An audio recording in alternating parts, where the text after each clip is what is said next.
Hello and welcome to Aspects of Writing. I'm your host, James Kelly, and my co-host for today's show is Joyce K. Gatchenberger, and our guests are Stephen Murray, Judith C. Owens-Lalude, and Tonya Todd. And the topic of the show today is character diversity for today's author. So let's start with a few fun quips and quotes, and I'm going to start. It is time for parents to teach young people early on that in diversity there is beauty and there is strength, and that was by Maya Angelou.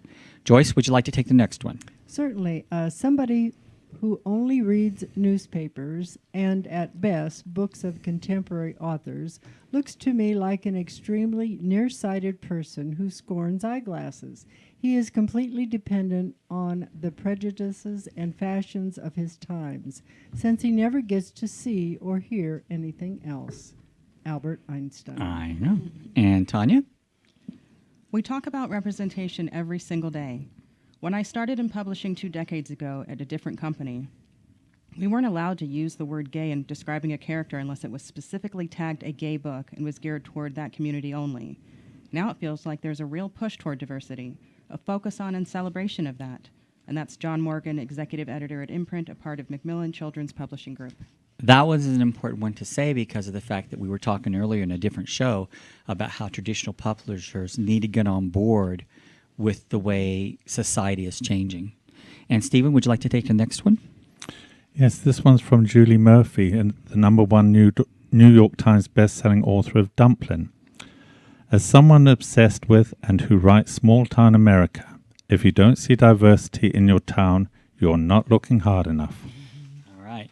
And Joyce, I have you down for the next one.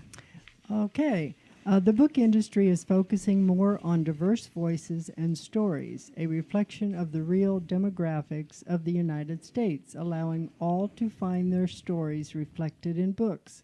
Children's publishers across the industry have put an emphasis on finding diverse authors and stories, and I believe adult publishers are accelerating their efforts as well. All voices should be represented and reflected in books, and I have been fortunate to work for a publisher that values the importance of publishing underrepresented voices. My personal mission is to make sure that my list includes diverse voices, especially by Latino authors, and that is by Joanna Castillo, Vice President and Executive Editor at Atira Books, Simon & Schuster. Another big publisher. Yes. And Judith. Fear can get in the way of writing diverse characters. The fear of getting it wrong, or not having it right, or being held down. And it is terrifying to write outside your own experience. It should be. That's what keeps the writing honest. Emma Viskick, author of Resurrection Bay.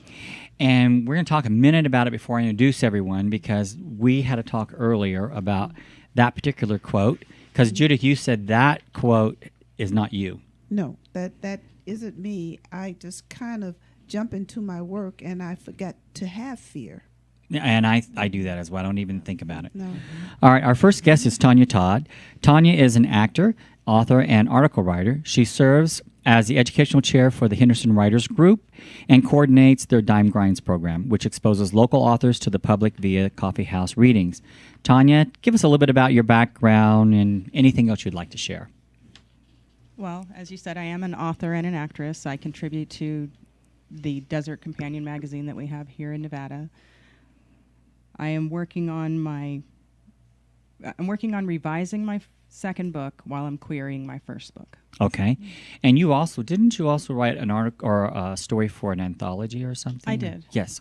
So I wrote a short story that was part of an anthology, I want to say last year. Okay. So you're definitely moving up there in the writing world. I'm trying. And Joyce, I'm going to let you introduce our next guest. Certainly. Stephen Murray is an author of 3 books. He began his writing career just a few years ago. He was born in England and he was raised in southern Africa and has family that's dispersed across the globe. So, Stephen, can you tell us a little bit about yourself and your writing career? Yes, and first of all, thank you, James, for having me back on your program. You're welcome. It's always a pleasure to be on Aspects of Writing. Yes, I've been a Las Vegas resident now for 15 years. I came, as you said, originally from England and through Southern Africa, and moved to California and spent 27 years there before moving here to Las Vegas, and I now consider Las Vegas home. And apart from writing, I do have a small computer business. I have a business partner, and the two of us have had the business for about 30-something years now. And you also have a family that's all over the world. Yes, I still have family living in South Africa. I never actually lived in South Africa. I did go to boarding school there, but I do have family there, and I have family in Australia and family in England as well. So, okay. Yes. And Stephen, I know you've published a series of books. Can you tell us more about what they are about? Yes, I have three published works of fiction. Two of them are about a Las Vegas wedding chapel, and the first one, The Chapel of Eternal Love, it's a series of short stories, but they're woven into a novel as to why we're the marriage capital of the world. I'm on a one-man mission to change the image of Las Vegas from Sin City to a city of love. Don't know how far I'm getting along with that. The second book is the sequel. People want to know what happened to all the couples in the first book. So I wrote a sequel 5 years down the road where all the couples' journeys have taken them.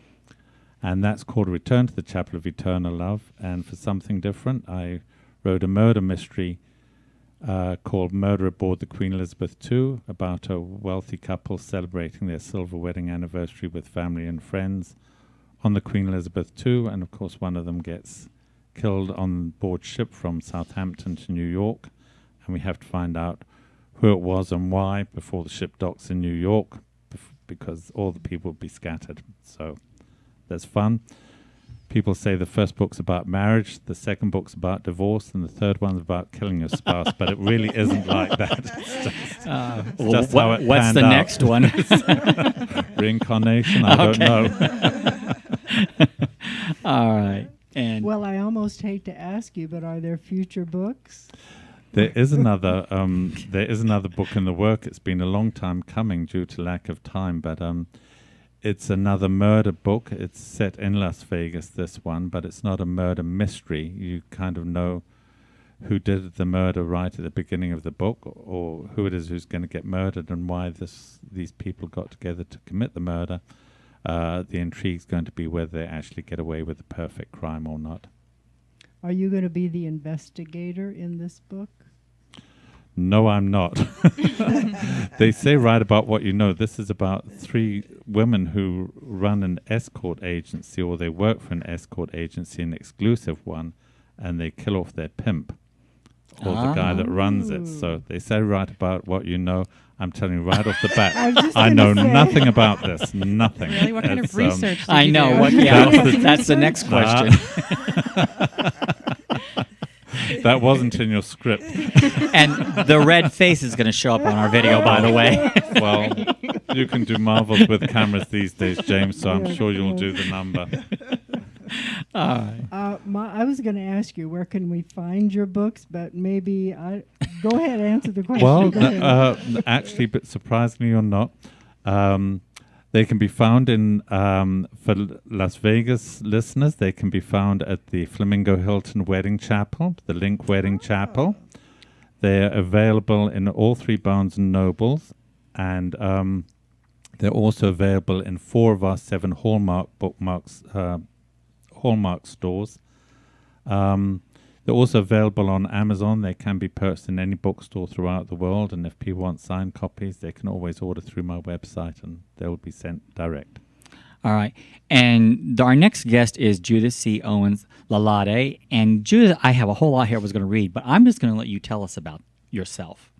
Well, I am originally from Louisville, Kentucky, and I've just been in the Las Vegas Valley for a year and about a year and a half now, so I'm still learning my way around.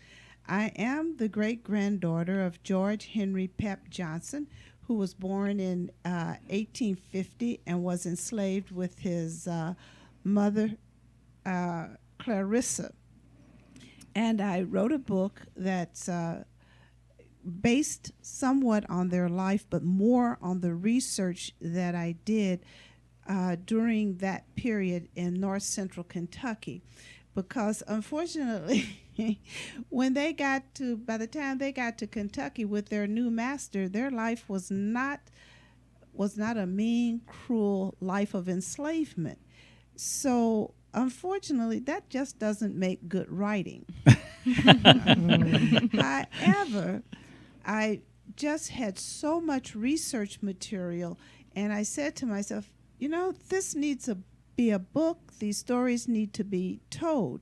So although the book is a novel, you can clearly see the truths in the story.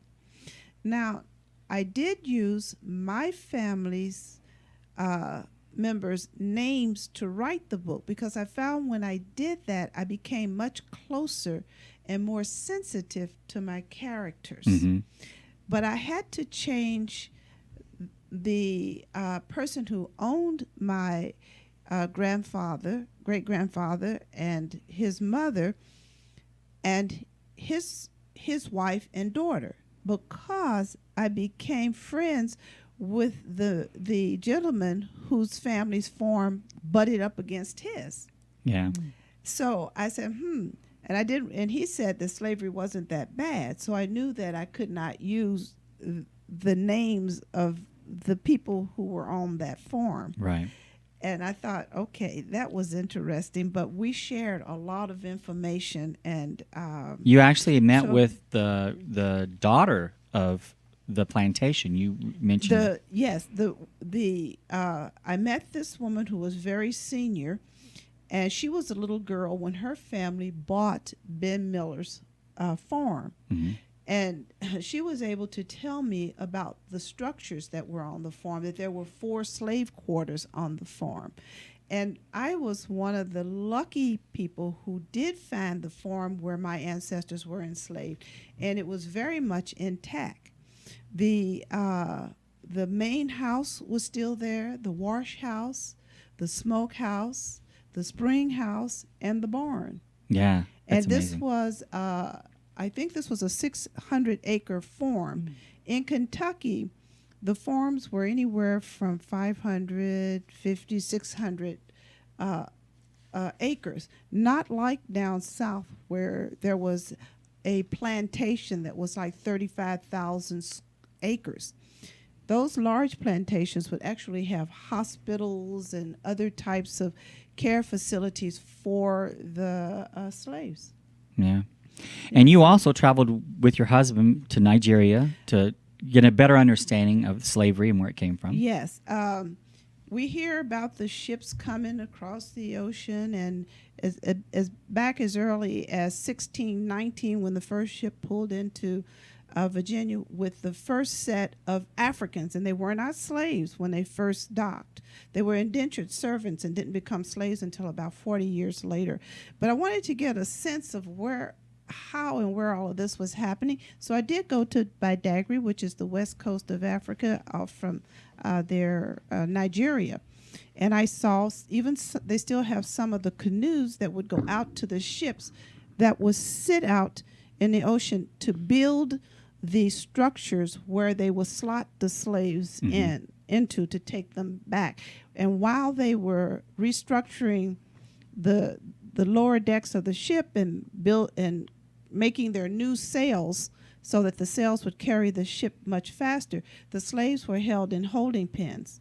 Now, they told me 40 or 50 slaves were in that room, and that room didn't look like it was much larger than a 8 by 8 or 10 by 10 with a very small window. So I said to the gentleman, I said, no, you can't get 50 people in here. He said, yes, we did.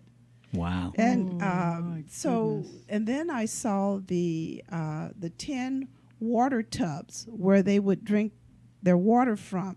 And when they went to these tubs, they had to put their hands behind their backs so they would not drink more than the quota that was allowed them. Oh, wow.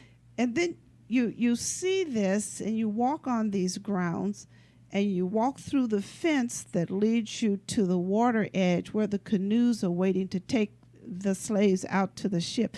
It really has a strange feeling, and because your imagination, you have to stretch it like a huge rubber band to get your mind around To wrap around the whole idea. what this could have been like. But what was unique about the museum, they had a little museum inside this gated area, is that you could touch anything. In America, you can't go into museums. You can't touch it. Right. All the museums, you could touch anything, the clothing, the tubs, whatever.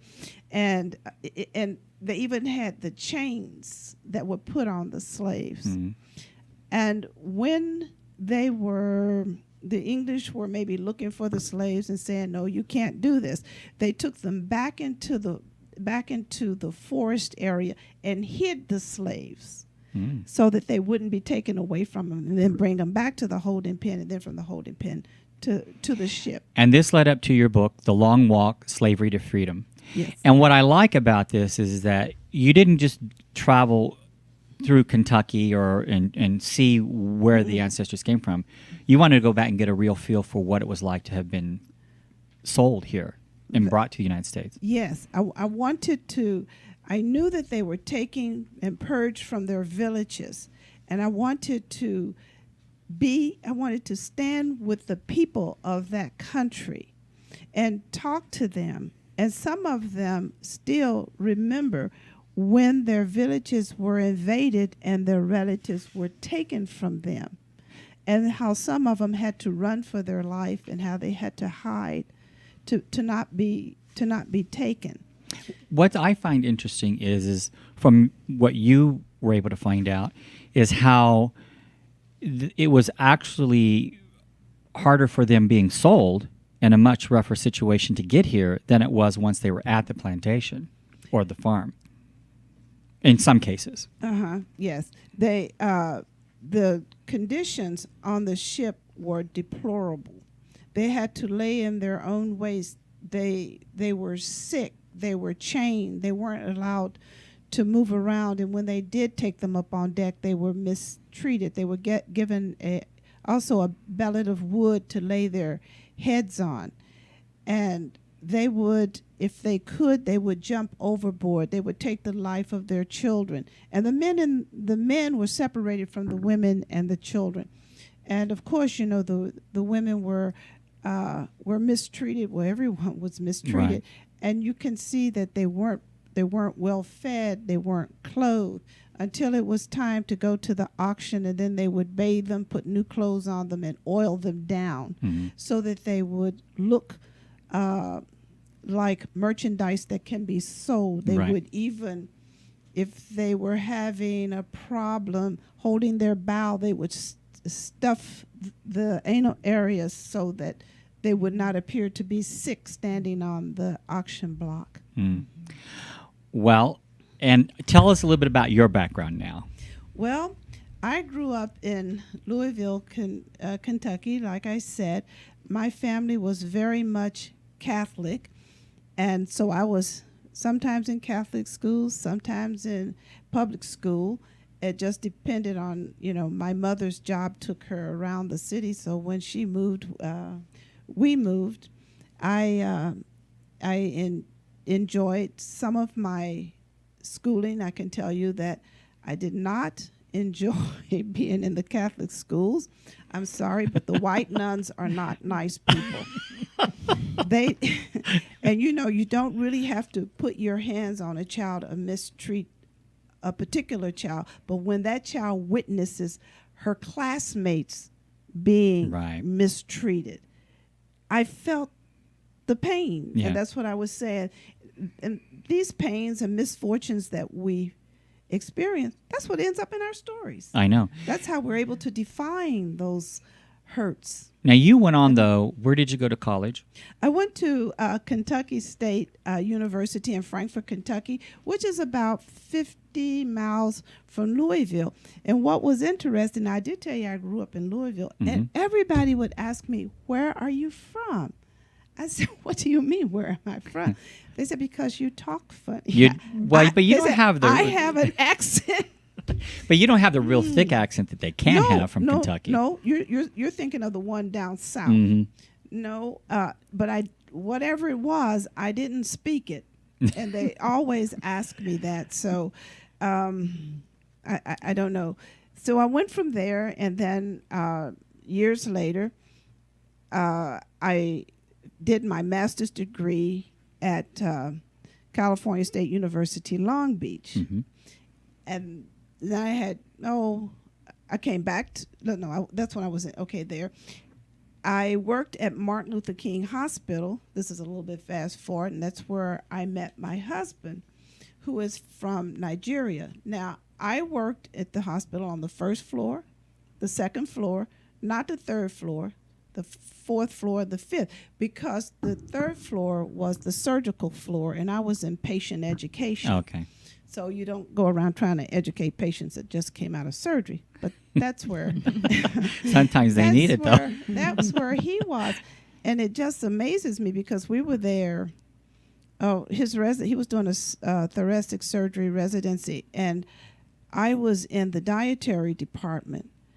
And our paths never crossed until he was almost at the end of his residency. And all of a sudden, this doctor shows up at my table in the dining hall. So everybody ate in the same dining hall at Martin Luther King.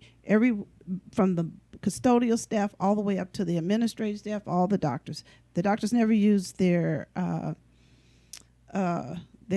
cafeteria.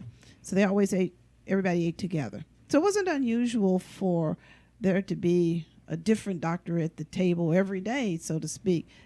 But I had tunnel vision because I was working on my master's degree and I was writing my thesis at that time. Mm-hmm. So I had tunnel vision. And he approached you. And he said, would you like to out to eat sometime?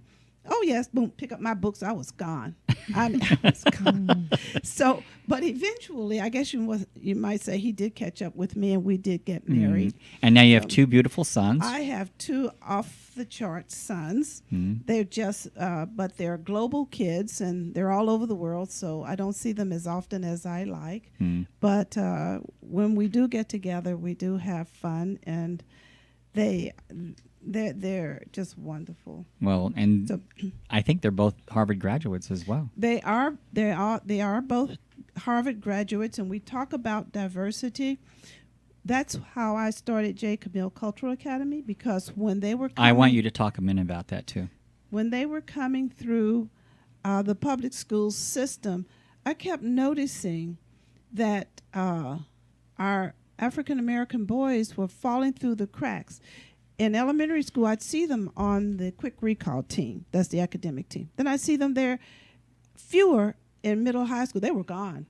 They were gone and by the time they got to high school. My sons were the only ones. And so I tell people, who was on the quick recall team? You are identified in the 4th grade, so it's like a workshop, but you can't play until the 5th grade. But my son was able to play in the 4th grade. So in the 5th grade, he was the quick recall captain, and there are 4 students that are on the team. They were Chin, Choi, Lee, and Lalude. Yeah. All string students. Now, when they got to high school, and we fast forward a little bit, there were no American surnames on any of the 4 teams.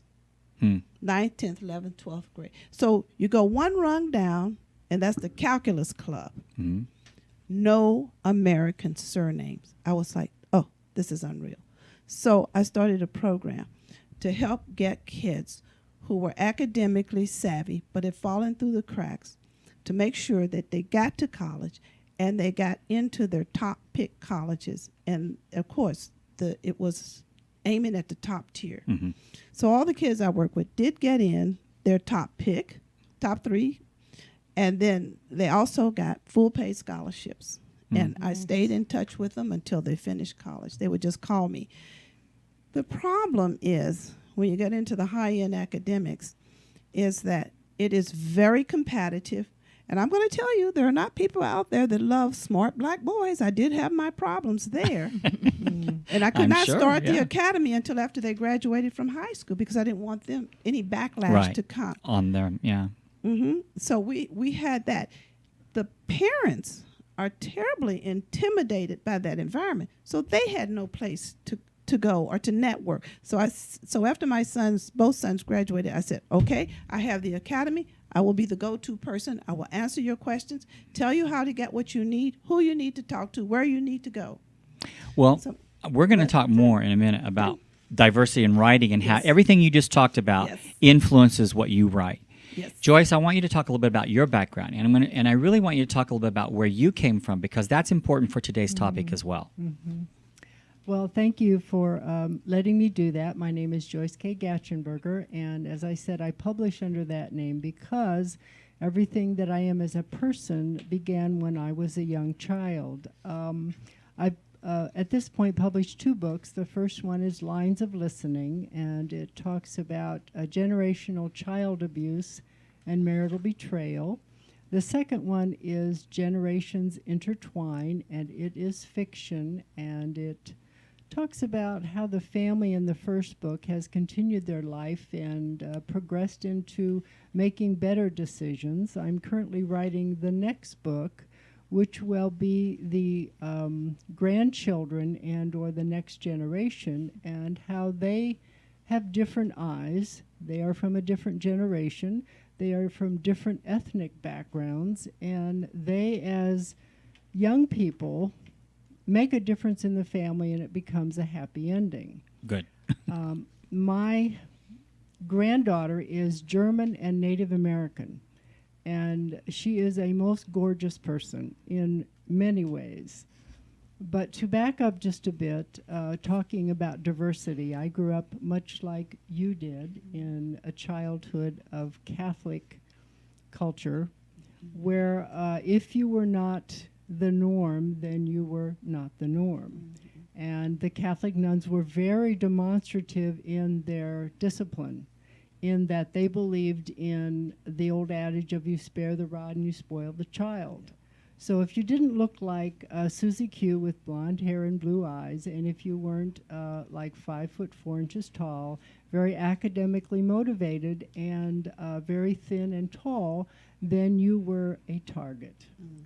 Well, I didn't fit into that mold, and so kind of make the long story short, I was well over 250 pounds by the time I got out of 8th grade. Wow. Oh, my. So that tells you what the setup for my grade school life was. Yes. Also, I was deemed early on to be very academically challenged. So by the time I got at the end of my high school career, as you know, they set you up for the SAT test to see where you're going in life, where to place, how to take the test, when you're scheduled to do that. And they called us out on our senior class day by alphabet, A, B, C, D, E, F, etc. You wait for your name to be called, you go down, you get yourself registered. Well, my name, of course, is Gatchenberger, so I waited for the G's. They called all of the G's, never called my name. I thought, well, by the end of the day, they've simply forgotten to call me. I went down to the principal's office. Now, if you can get this scene in your head, first of all, you don't go down to the principal's office unless you're dead. And you certainly don't go down to the nun's office unless you're dead. So I got my courage together, and I walked down to the principal's office towards the end of the day, and they're all nuns, and the principal's a nun. So they're all standing there in the office reviewing papers or something. So I knock on the door, and I go in, and they, of course, give you the scowl, like, why are you coming into our domain? And I said to them, you forgot to register me for the SAT test. And, of course, they divert their eye contact. No, we did not forget to register you. We didn't register you. We didn't call your name. And, of course, I said, why not? They said, well, because we've decided you're not smart enough to take the test. And so... Do you think this had anything to do with your weight? Absolutely, 100%. Oh, yeah. 100%. Okay. Since you're not smart enough, we don't want you to be discriminated against in school. We don't want you to be disappointed in college. And so we've decided you're not going to take the test, so we didn't register you. That's why we didn't call your name. Yeah. I went out dejected, and I believed them for many years. Right. So I go on, and I get married, etc., etc., have 3 children. Something inside of me said, I need to go to college. I need to go on and do my education because, as you know yourself well. Right.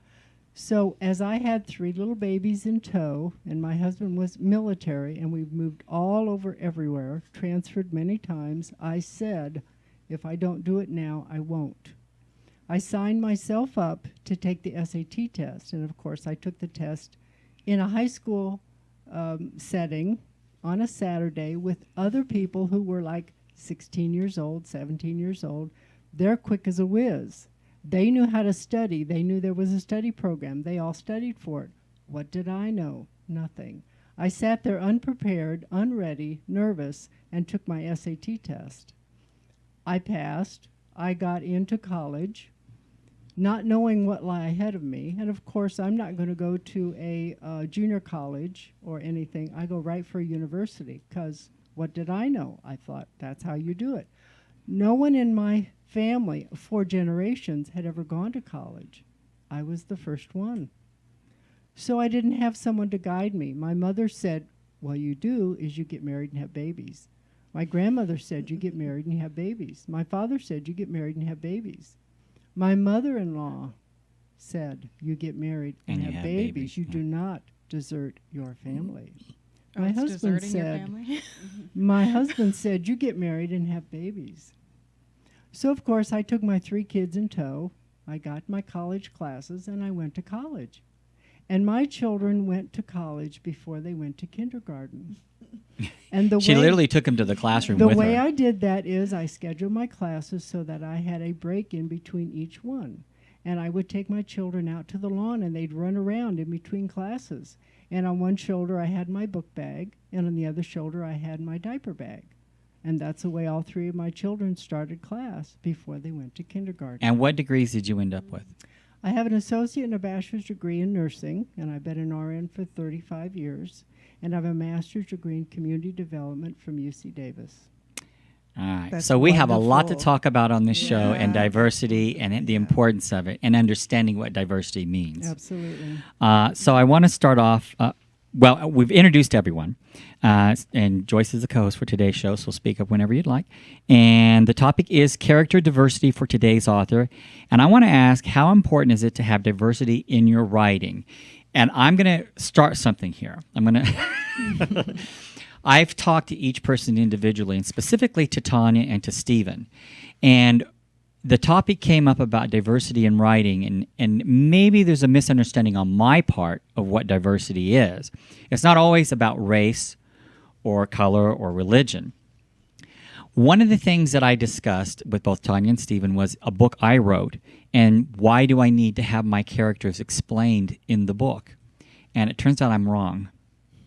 Because I made the argument that the way I write, I didn't need to describe my characters because they're generic characters that anyone reading the book can see them in their own mind as who they are and what they are. Because when we read, a lot of times if we read a book, it's nice to have that diversity where you can visualize whoever you want, whether it be someone from India or someone from Russia or someone, you create the characters.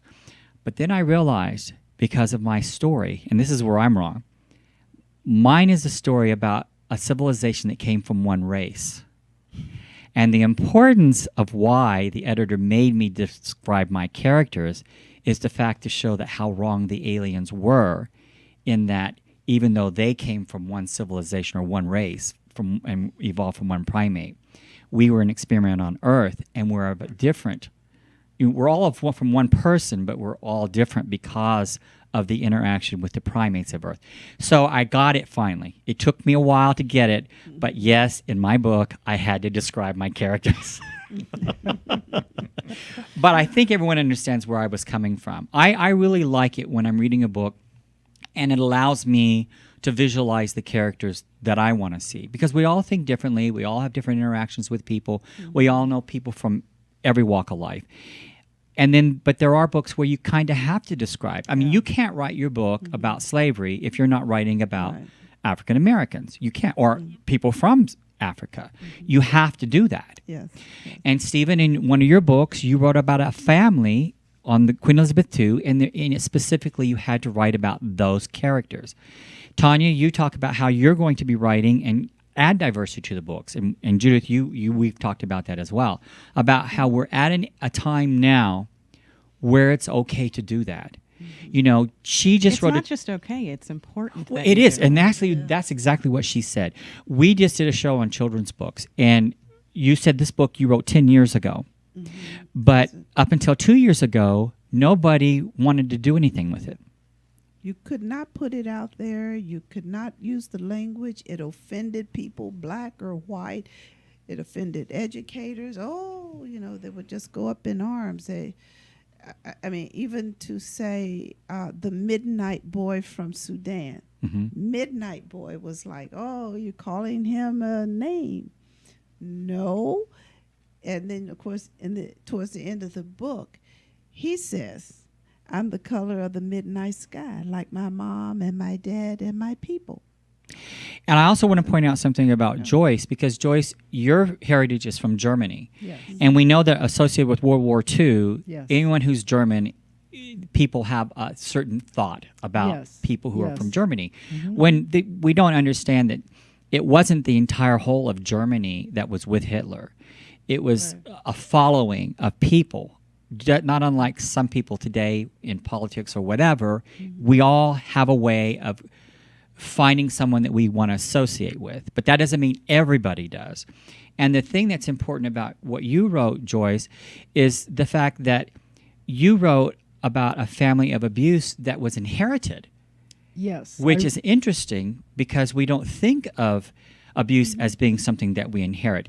And I want you to explain that for a few minutes, because that can play into what we're talking about today too. What is the word you use that is actually a scientific term for what we inherit? It's called epigenetics. Epigenetics. Okay. That means that, and it's a new scientific research program, it means that something that is well established within your previous generation, let's say your grandparents and your parents, have established that as a norm in your family. Maybe it's alcoholism, maybe it's abuse, anything that tends to be accepted in your family as normal may leave a trace on your DNA, may leave a whisper on your DNA. It does not influence how your DNA replicates. It may influence how your DNA's replication is turned on or off. So that means if you have generational abuse in your family, someone in your family may be more tending or may be more prone to being susceptible to that.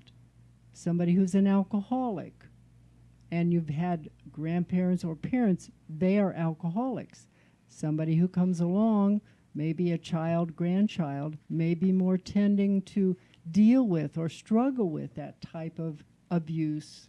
It's called epigenetics, and it's a brand new research in medicine. And if you think about it, it does make sense, and I'm going to tell you why. If you think of a sea turtle who goes up on shore and lays their eggs in the sand, when those turtles are born, they know to automatically go to the sea. That's It's a exactly genetic what I was link thinking is that's animals already, have that. and this we see over and over again in the animal world.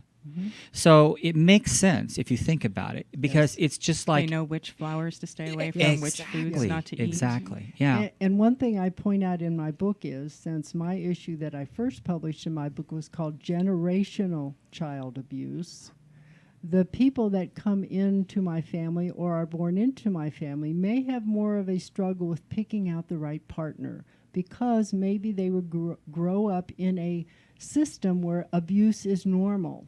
Maybe the person that you pick as a partner might be somebody who tends to be abusive. And so what you have to guard against or be aware of is, do you have those tendencies to pick someone as your lifelong mate who may be an abusive person? There may be that little trace on your DNA or that little whisper that says, oh, you have that tendency.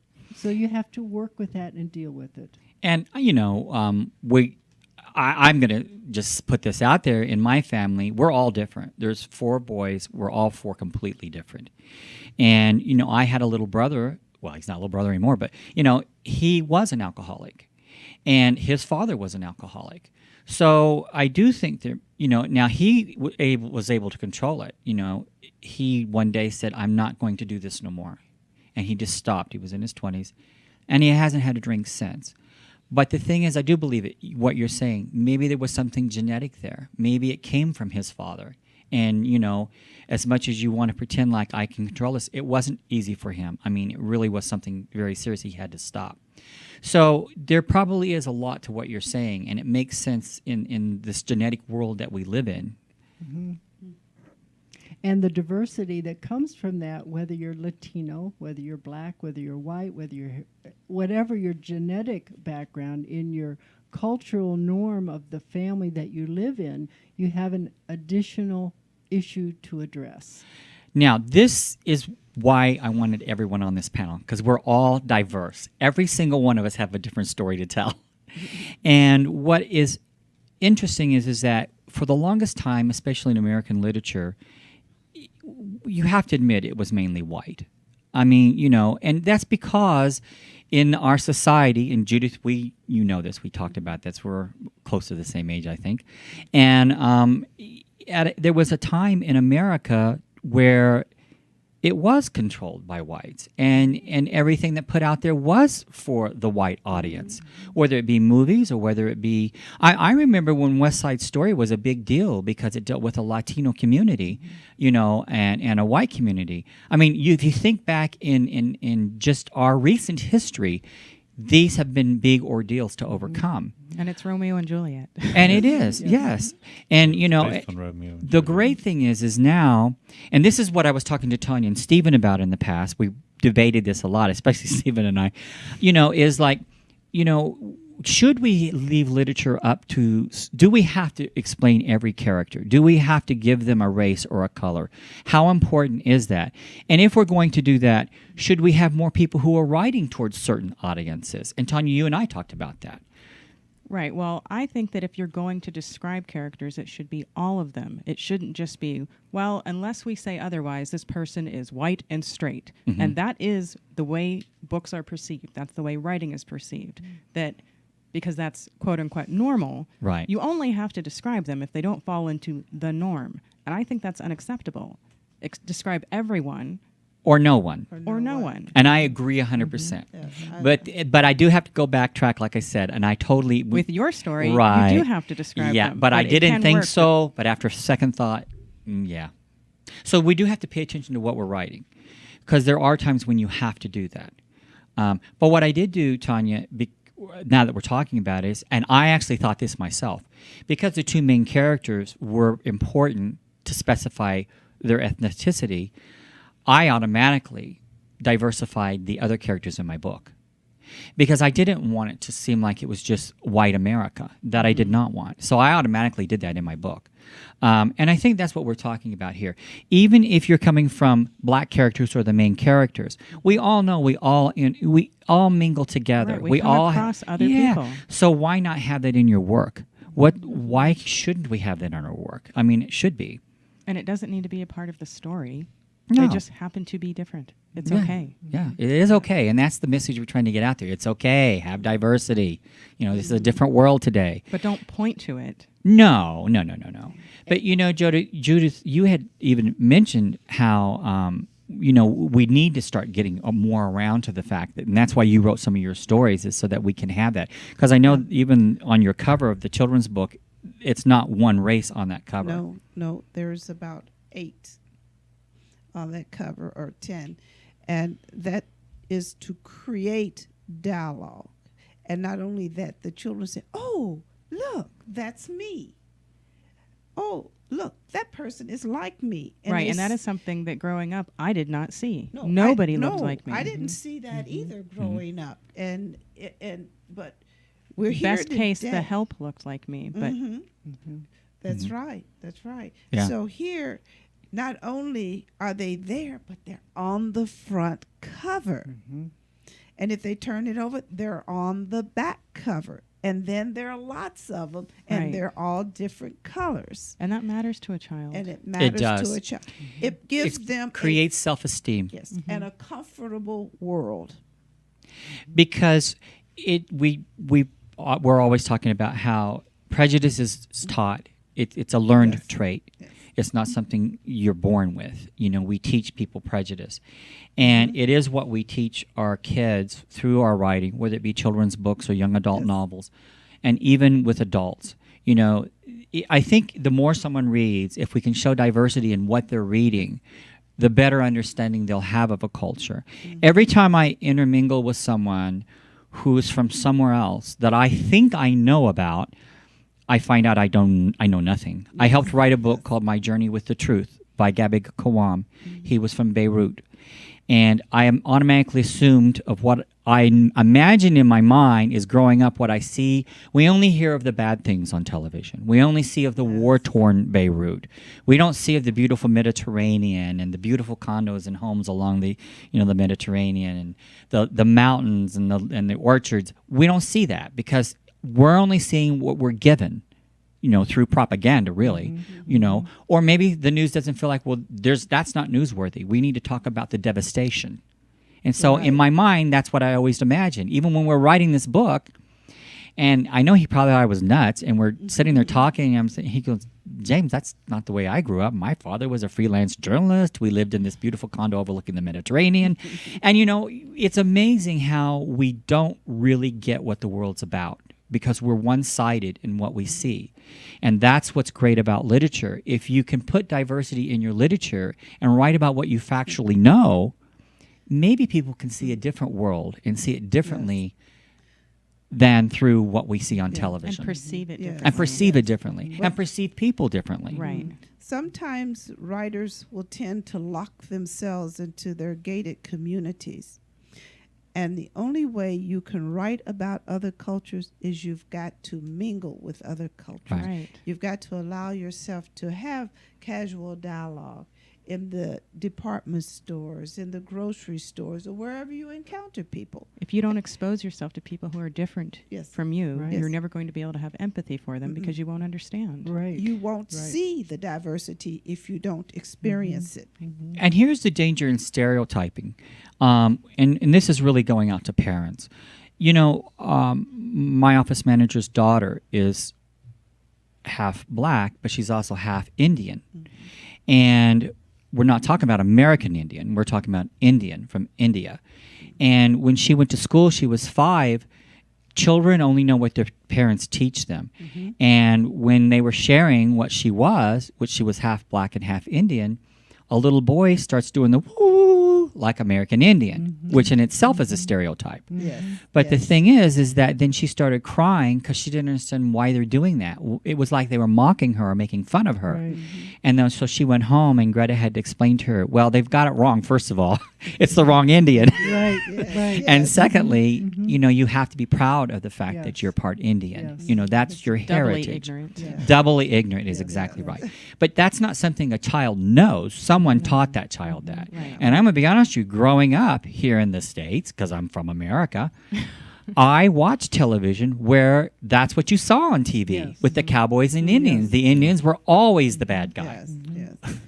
I've got to tell you, growing up in Southern Africa, what the movies we used to see, the cowboys and Indians, when I came to live in America, I was determined to go and visit an Indian reservation, and I was convinced I would spend the night in a log cabin and I'd be able to entertained by the Indians with all the headgear and the face paint. Yeah. And the little papooses. And That's funny. but how would I know any different? You Because wouldn't. that's all I ever saw was the American Yes, right. Indians. And I was so excited the first time I drove through Nevada from Las Vegas up to Lake Tahoe. And I thought, well, spend the night in this Indian reservation. Isn't going to be fun sitting around this campfire with all these Indians. And boy, was I in for a rude awakening. And, people laugh, but why would I know any different? Because I never saw any different. And For you're years, it and was that's the point. You were in a different country and you saw what you thought America was about. well. But that's because of what you were exposed to. Sure. Well, certainly as it relates to cowboys and Indians. Yeah. My children were given a really great gift because most of their young life was in Hawaii.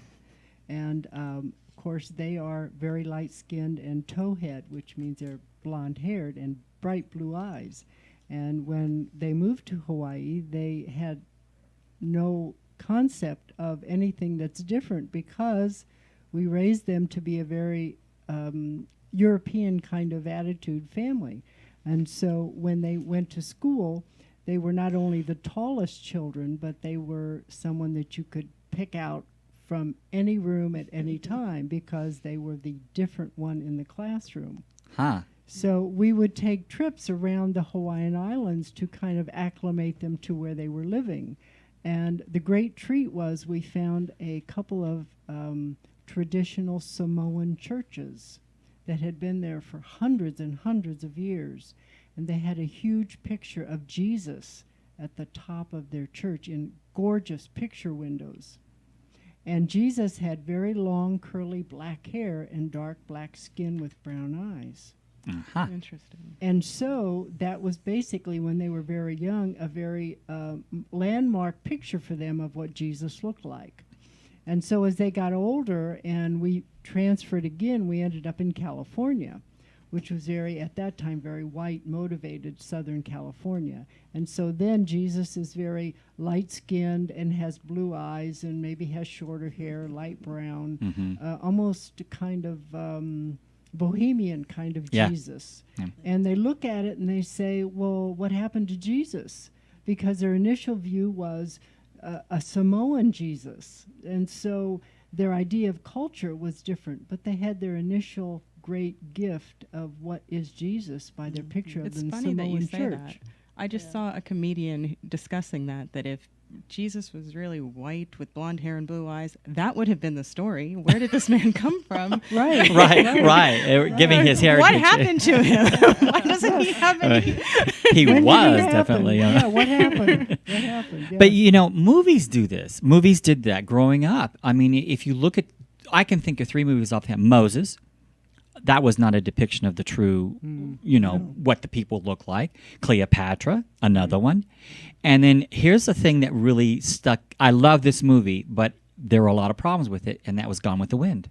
Oh, yeah. I mean, they depicted blacks. First of all, even in that time, you had well-educated black people. You had people who were doctors, who were attorneys. In the North, regardless of what was going on in the South, you still had the states were divided. And you still had people who were making a living, real human beings. They weren't treated like animals like they were in the South. So the movies really don't depict, at least in the 40s, 50s, and 60s, don't really depict the way society was, or are not the true picture of all of society. Right. And I think that's what happens, is that we grow up in an era where we think this is the way it really is. And in reality, that's not even close to the way it really was or is. Right. And that's why, as authors, it's our responsibility to bring this forward now. This is the time. You were right, Judith. This is the best time now for authors to get out there and really paint a different picture of the world. And I think that's the problem with the world today, is that we see things one-sided, and we need to stop doing that. All right. Just like to touch on your thing about Gone with the Wind, James. You're probably right in your assessment, but I think from Margaret Mitchell's viewpoint, who wrote the book, that was the environment she knew. Well, yes, because she was from Atlanta, Georgia. Yes. Not that she knew, because she wasn't alive during that period, but it's probably what she learned. Well, that's from living in the South in Atlanta. Yes, because it was very Southern, right? But she couldn't possibly have lived that because she wasn't alive during the era she wrote about. But the environment, her social environment, was probably very much the era in which she lived, that the movie was written. And that's what makes it different today. And I'm going to tell you why. Because we didn't have internet back then. So she couldn't go and see how accurate she was with anything she was writing other than what she knew about the South.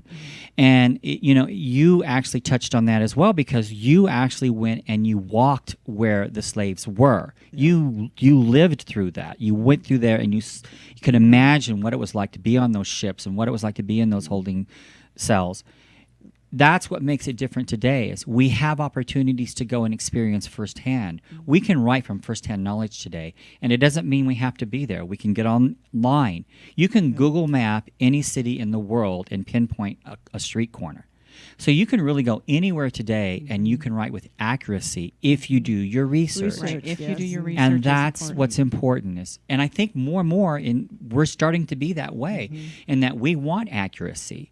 How many times does someone write something and say, that can't be true? I lived there. I know that wasn't like. I Right. see movies all the time.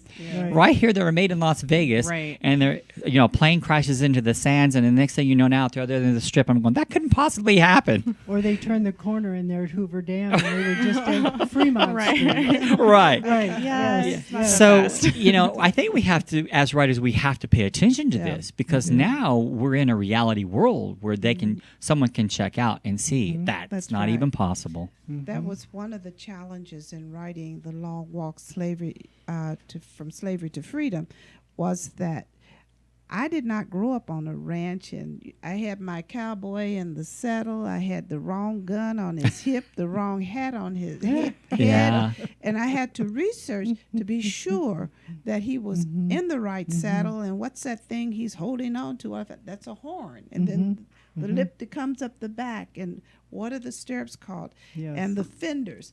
But I had to find the correct concept for each item that was in the story, and what my characters were wearing.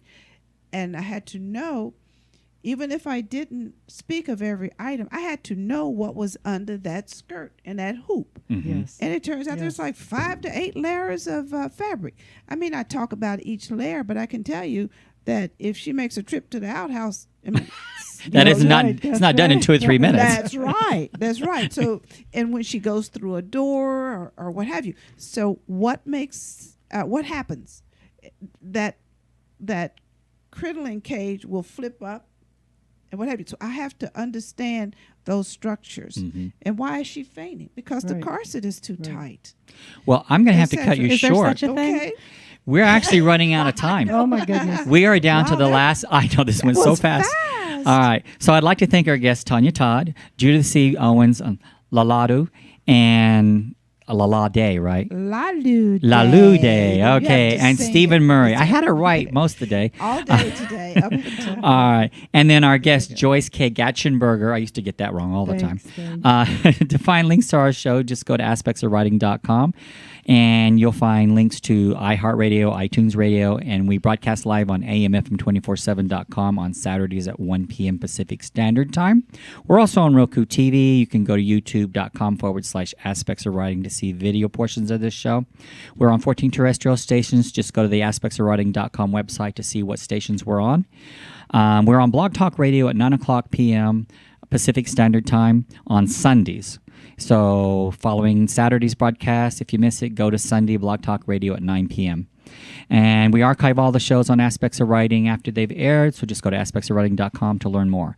Until next week, this is your host, James Kelly, reminding you, if you can dream it, you can write it. Thank you, everyone, for being on the show today. Thank Thanks you, for Thank you very James. much, James. Thank You're you. welcome.